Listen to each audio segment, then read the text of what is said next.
Thank you for having us here today. And first thing, this is just a beautiful day. And I know for us in Oakland, we've been working a long time, and to finally be here in Washington, D.C., testifying here at the Department of Education, it's gratifying. And hopefully this is just the start of us moving forward. So, my name is Mike Hutchinson, and I am very proud to say I was born and raised in Oakland, California. I was educated in Oakland Public Schools, and after high school graduation, I went on to UC Berkeley.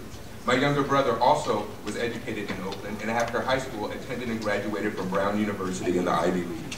After teaching for 3 years in Oakland, he went on to UC Berkeley for law school and is now a successful lawyer. My mother was a kindergarten teacher in Oakland Public Schools for 40 years. I've spent the last 20 years working in public schools and with Oakland's youth.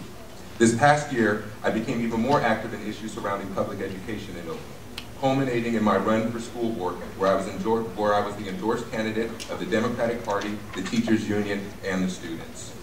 In Oakland, our public school system is under attack. We have been effectively disenfranchised and subjected to a series of unwanted and unwarranted educational experiments.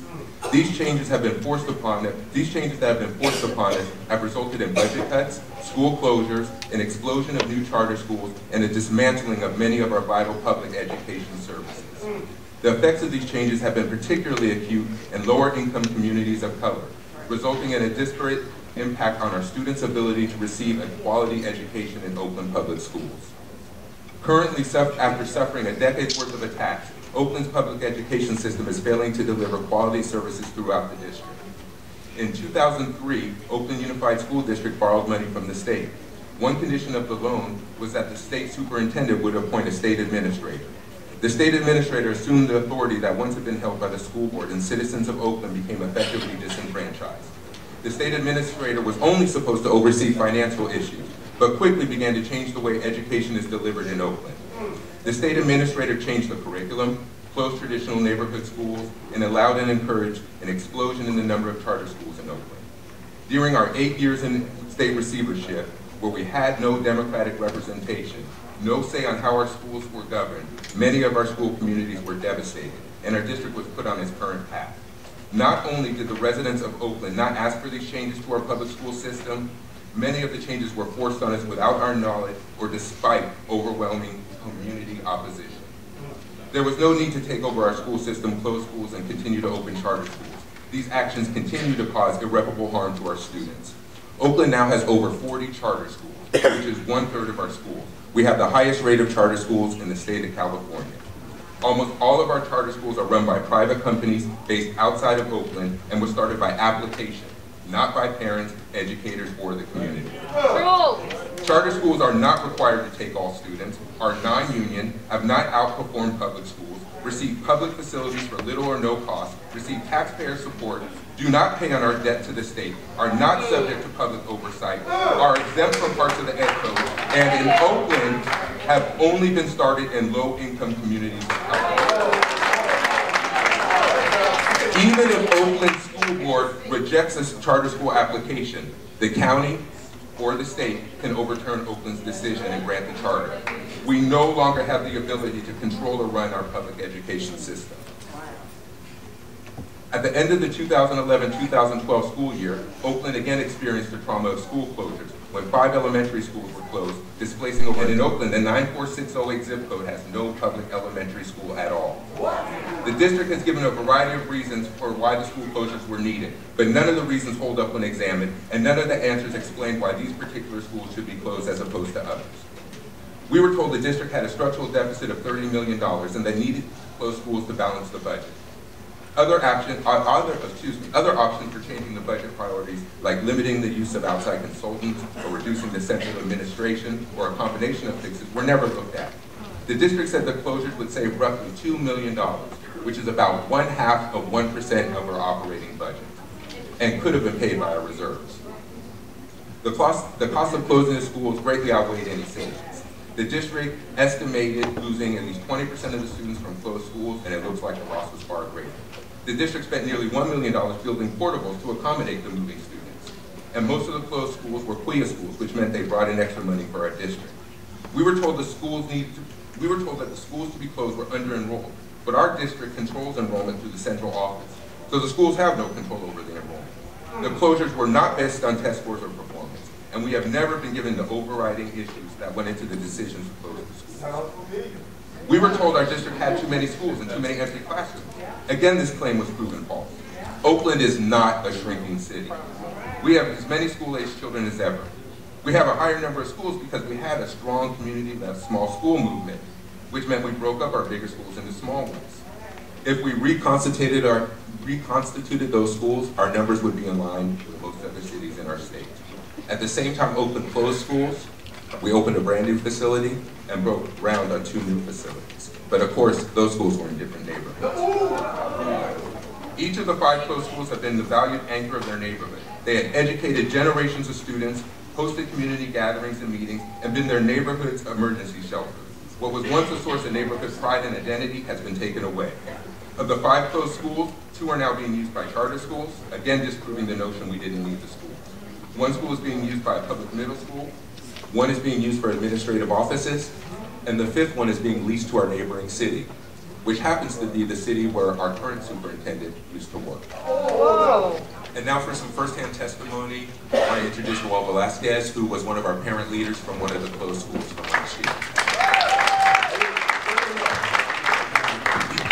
I want to take a quick second to thank Journey for Justice, Mr. Brown,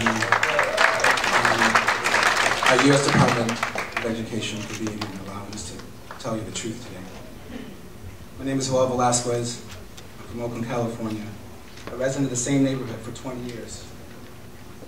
I am a proud parent of 3 children, my oldest Teolia, my son Zachiel sitting next to me today, and my youngest Navi. Excuse me. All of them affected by school closures, charters, and the lack of resources in our education system. I'm here with heavy heart because the story I'm about to share with you does not belong to me. It belongs to the tens of thousands of children and families across Oakland.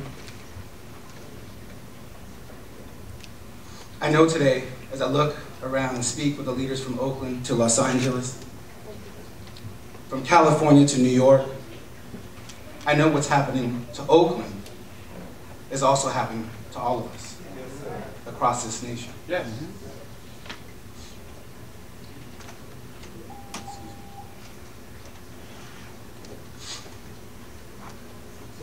This is decimating our communities, and it can no longer continue to happen.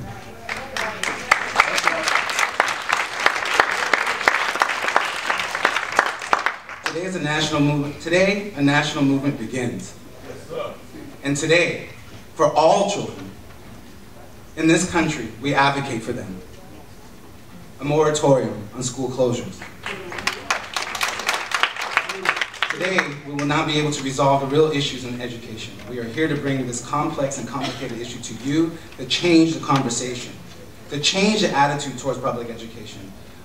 What can I say to help you not just hear what I'm saying about the impact, but to actually listen and entertain the possibility that the policies and practices that the U.S. Department of Education is implementing and supporting is exacerbating the problem in Oakland and to public education once again across this nation.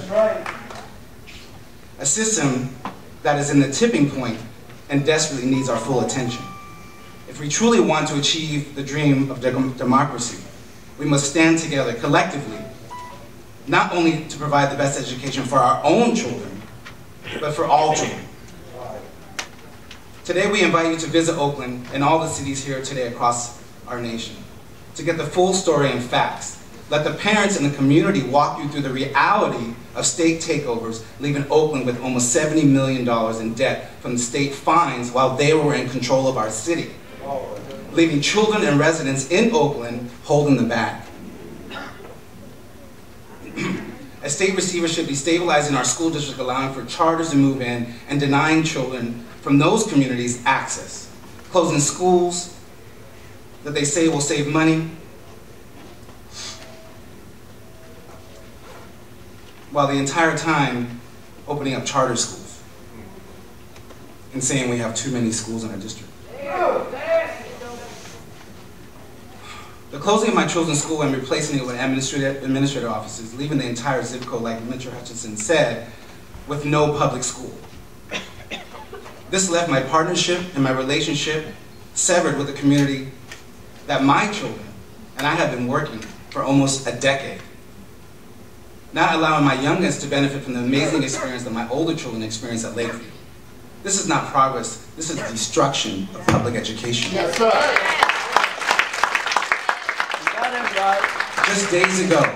Just days ago, our Oakland Unified School Board voted the intent to revoke a charter school status because of its founder, Ben Chavis, and his wife for funneling $3.8 million into their own company pockets. This was a charter school that the state considered one of the top performing schools. We have lost local control, and even the board, like Mr. Hutchinson said, sorry, excuse me. I just have about 30 more seconds, I apologize. We have lost local control, and even the board votes to close the charter after stealing money from the education fund and from the backs of children. The county can overturn, the state can overturn, and we've seen this practice over and over again in Oakland. The U.S. Department of Education cannot continue to allow this to happen. Our local democratic rights have been taken away, and states need to be mandated to reform charter law, or in my opinion, abandon the notion that charters are going to be the magic pill to solve our public education problem. The true reforms will come from keeping communities together and putting the energy, funding, and attention that it needs. Now that we see the future of the race to the top and the charter school movement, we are splitting communities, denying access to children, subjecting families to lotteries, making them feel that they are lucky to get an education. And now, we are allowing profit to be the model of moving public education forward. We cannot wait for studies to tell us what we already know. Public education affects every part of every community across our nation. Schools are more segregated now in Oakland than any time before. According to U.S. Department of Education, if schools Mr. Velasquez, please. I promise, it's Mrs. more Moore is waiting to go here in Detroit. Please. Or do you want to take more time from Ms. Moore? I do not, but can I just please, just 30 more seconds? That was a very long 30 seconds. Sorry. A lot of these issues I know we will cover when we get to the section Let me just where skip we'll to my talk last about the paragraph, moratorium. literally 15 seconds. Yeah. 15 seconds, please. Education is the only sword that can penetrate and pierce through the heart of poverty. Right. The only strike of liberty that can eliminate racism and injustice for people across this great nation. At no point did I mention civil rights violations because racism does not exist in America. And this story does not exist in America. And I'm not here. And my children are not here. And I do not exist. Everyone does not look like us. This is the next civil rights movement. Today it begins. Oakland is also asking for a moratorium on school closures and a moratorium on charter schools in our city, especially charter schools that we can't control ourselves. Oakland and the rest of the country must have the right that is guaranteed to us to determine